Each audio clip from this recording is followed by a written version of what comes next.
Pemirsa, puluhan pemuda terlibat tawuran di kawasan Pasar Kambing, Tanah Abang, Jakarta. Tawuran mengganggu lalu lintas karena berlangsung di tengah jalan raya.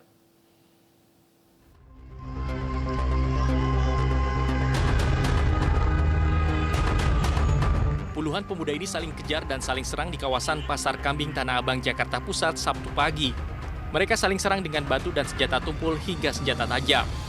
Aksi tawuran yang terjadi di tengah jalan raya ini sangat mengganggu pengguna jalan. Tak pedulikan keselamatan, para pemuda ini terus saja aksi menyerak meski di dekat mereka terdapat pengguna jalan yang ketakutan. Menurut keterangan warga sekitar, aksi tawuran sudah sering terjadi sejak awal Ramadan. Dengan pelakunya adalah para remaja yang tinggal hanya berseberangan kampung. Ya anak-anak tanggung, anak sekolah, biasanya gitu. Kalau lagi pre-sekolah, iya, sering terjadi. Kalau enggak, ya enggak. Biasanya bawa-bawa sajam juga nggak sih? Enggak, bawa sarung doang.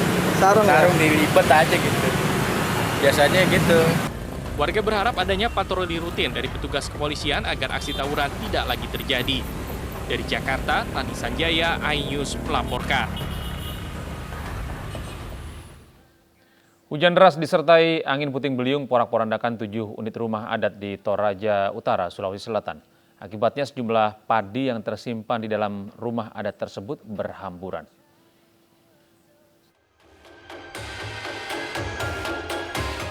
Angin kencang disertai hujan deras yang melanda wilayah Kelurahan Tikala, Kecamatan Tikala, Toraja Utara, mengakibatkan 5 rumah adat yang digunakan sebagai lumbung padi dan 2 rumah tongkonan ambruk hingga rusak parah. Warga sempat berlarian menyelamatkan diri akibat terjangan angin kencang disertai hujan deras. Beruntung tidak ada korban jiwa dalam peristiwa tersebut. Jangannya itu angin sehingga merobohkan 5 lumbung. Terdampak juga ini rumah tongkonan 2. Pasca terjangan angin, warga mulai membersihkan pohon tumbang yang menutupi badan jalan dengan menggunakan gergaji mesin, serta memindahkan sejumlah padi yang terhempas saat 5 lumbung ambruk dihantam angin puting beliung. Dari Toraja Utara, Sulawesi Selatan, Jufri Tonapa, iNews melaporkan. Sementara itu, hujan deras dan angin kencang yang melanda Kabupaten Pekalongan, Jawa Tengah mengakibatkan pohon tumbang di 15 titik. Sebuah warung dan kendaraan roda 4 minibus rusak tertimpa pohon tumbang.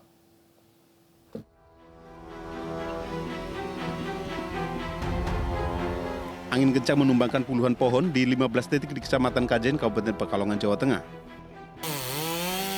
Bencana angin kencang dan pohon tumbang terparah melanda Kelurahan Gandarum, Kecamatan Kajen.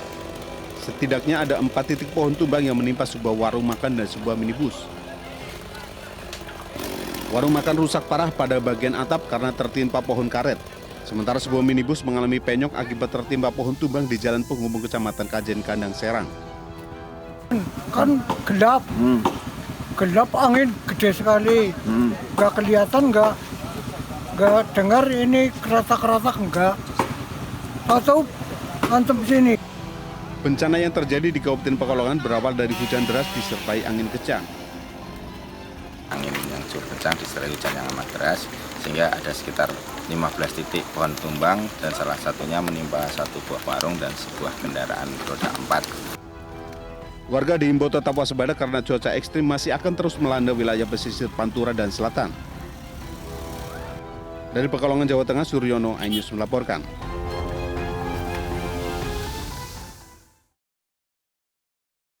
Di pasar minyak goreng curah di Cimahi, Jawa Barat. Sementara itu polisi menghentikan bazar minyak goreng curah yang dipenuhi warga di Pangkalan Bun, Kalimantan Tengah.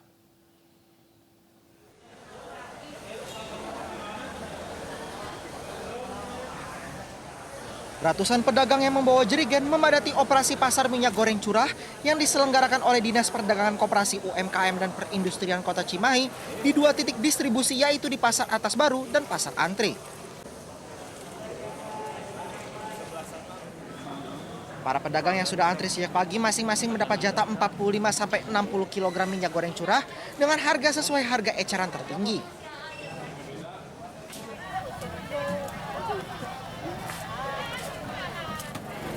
Sementara itu polisi menghentikan bazar minyak goreng curah yang digelar sebuah perusahaan di lapangan Sampuraga, Pangkalan Bun, Kalimantan Tengah.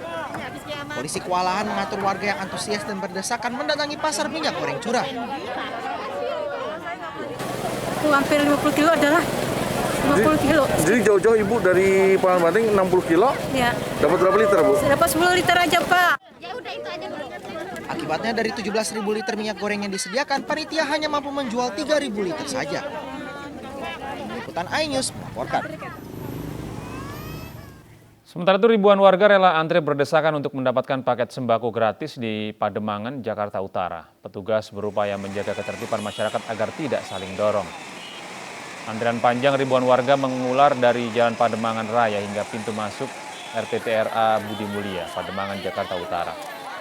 Tak sampai di situ, usai memasuki RPTRA, warga harus kembali mengantri sebelum mendapatkan paket sembako yang berisi 10 kg beras dan 10 bungkus mie instan.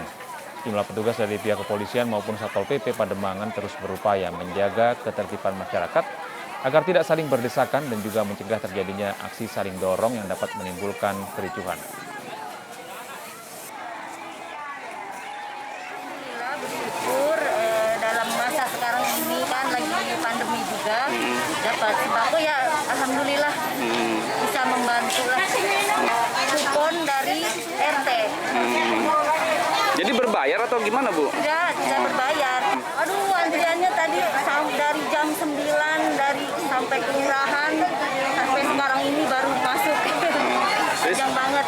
Sempat berapa lama tadi untuk menunggu dapat ini, Bu? Animo tinggi masyarakat yang hendak divaksin booster sebagai syarat untuk dapat mudik terjadi di sejumlah daerah, seperti di Surabaya, Jawa Timur, di mana ribuan orang berdesakan untuk mendapatkan vaksin booster.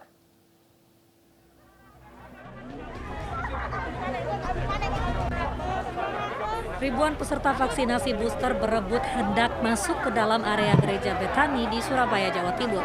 Tingginya animo masyarakat serta kondisi cuaca yang panas membuat mereka tidak sabar untuk segera divaksin. Dalam pelaksanaan vaksinasi tahap ketiga ini, penyelenggara menyediakan 2.000 dosis vaksin jenis Pfizer. Pelaksanaan vaksinasi booster juga digelar di Terminal Sumber, Kabupaten Cirebon, Jawa Barat. Kegiatan vaksinasi ini menyasar sopir kendaraan umum, pengemudi ojek, dan warga sekitar. Jajaran Polresta Cirebon akan terus menggencarkan vaksinasi COVID-19 setiap hari hingga Lebaran. Percepatan vaksinasi oleh Binda Jawa Tengah menargetkan 13.500 dosis vaksin kepada masyarakat. Vaksinasi digelar di 25 wilayah yang terdiri dari kota dan kabupaten. Kabinda Jawa Tengah Brigjen TNI Sondi Siswanto mengatakan hal ini sebagai upaya preventif dalam menekan potensi kenaikan kasus positif COVID-19 di bulan puasa. Sementara itu untuk mengejar target vaksinasi nasional, Binda Bali menggelar vaksinasi pada malam hari.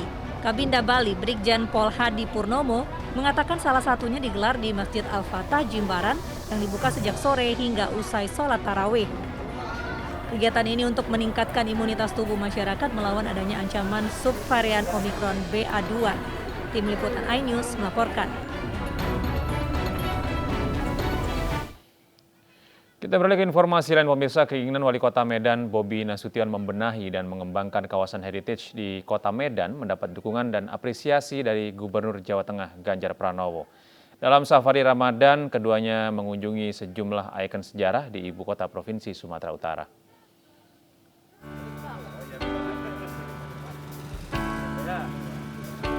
Wali Kota Medan Bobi Nasution dan Gubernur Jawa Tengah Ganjar Pranowo menyambangi Museum Al-Waslia dan Masjid Bengkok di kawasan Medan Baru, Kota Medan, Sumatera Utara. Masjid Bengkok dibangun dermawan kaya berdarah Tionghoa bernama Zhong Avie sekitar tahun 1874. Masjid ini juga merupakan masjid tertua kedua di Medan setelah Masjid Raya Al-Osmani. Rencana Bobi Nasution yang ingin membenahi dan mengembangkan kawasan heritage di Kota Medan pun didukung oleh Ganjar. Ya, Medan bagus. Tadi ngobrol sama Pak Wali, Mas Bobi, ternyata beliau sedang menggerakkan ini untuk kemudian diperbaiki, disiapkan, dan itu tidak mudah. Maka beliau pernah ke Semarang ya, Semarang belajar dari tukar pikiran dari kita lebih dulu aja membangun kota lama yang ada di Semarang dan mirip-mirip, dan rasanya di Medan lebih banyak lagi.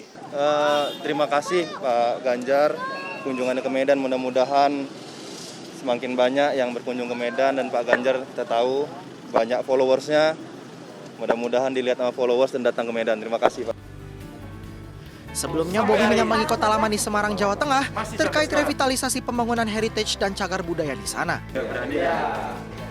Tim Liputan iNews melaporkan. Mendukung kebangkitan pariwisata dan ekonomi kreatif, Sumatera Barat disiapkan menjadi tuan rumah World Islamic Trade Forum 2023. Kegiatan yang akan digelar oleh Kementerian Pariwisata dan Ekonomi Kreatif dalam upaya meningkatkan kembali geliat pariwisata nasional.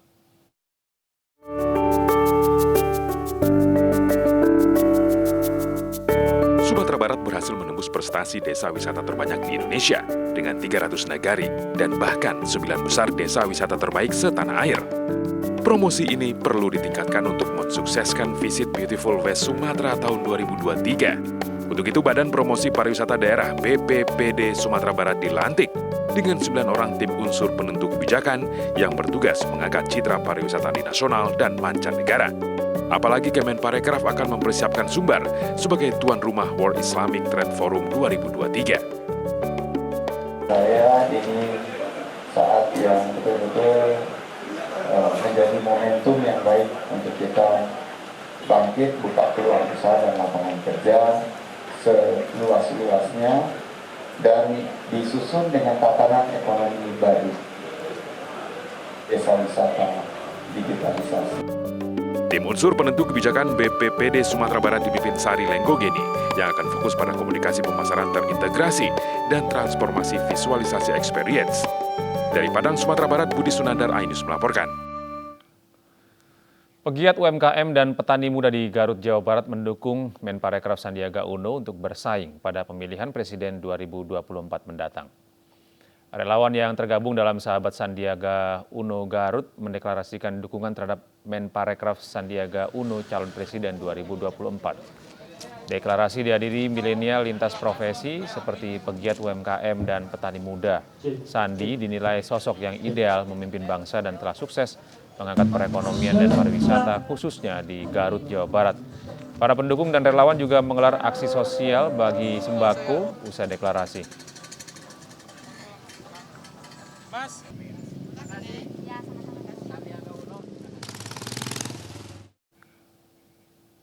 Kita beralih ke informasi dan pemirsa. Ikatan Bidan Indonesia meminta pemerintah mengusut tuntas kasus kekerasan KKB Papua yang mengakibatkan seorang bidan dan suaminya meninggal dunia.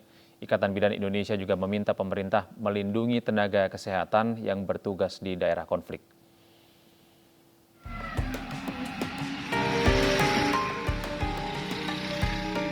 Meninggalnya seorang bidan asal Sidoarjo, Jawa Timur, Sri Lestari Indah Putri dan suaminya, Sarto Eka Andrianto akibat kekerasan KKB Papua saat bertugas di Yalimo, Papua, mendapat perhatian khusus Ikatan Bidan Indonesia.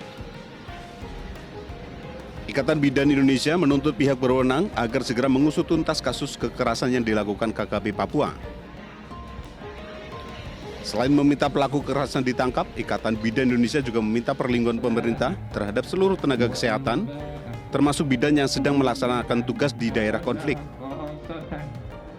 Kita berharap para pelaku yang melakukan tindakan-tindakan yang luar biasa tidak bisa kita membayangkan. Ya, tentu kita berharap agar pemerintah juga mencari pelaku-pelakunya dan diberi hukuman yang setimpal.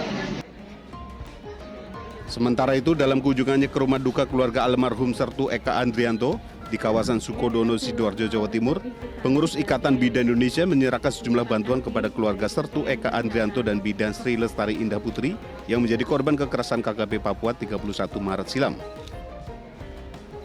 Dari Sidoarjo, Jawa Timur, Pramono Putra, iNews melaporkan. Pemirsa, pemerintah diminta turun tangan dalam menyelesaikan polemik kepengurusan di KNPI. Permasalahan di KNPI dikhawatirkan berdampak pada peranan pemuda di tanah air. Kisruh saling klaim hak kepengurusan di tubuh DPP KNPI hingga kini belum selesai. Hal ini dikhawatirkan menjadi penghambat peranan pemuda dalam membangun perekonomian dan demokrasi pasca pandemi COVID-19. Pemerintah diminta ikut serta dalam menyelesaikan permasalahan di organisasi KNPI. Saat ini, beberapa gabungan kubu tengah menggelar Kongres ke-16 di Jakarta. Saya ingin sampaikan bahwa mereka ini adalah petarung. Tentunya pemerintah juga ada ketegasan pemerintah ada ketegasan, melegitimasi apa yang memang mempunyai legal standing yang sah. Apalagi kan ini kan wadah berhimpun. Begitu yang berhimpun sebagai anggota itu 50% plus satu saja menginginkan satu kongres, satu KNPI, harap ini diakomodir. Pemirsa, aktor Will Smith dilarang menghadiri acara Academy Awards selama 10 tahun. Ini sebagai akan segera kembali dengan informasi lengkap.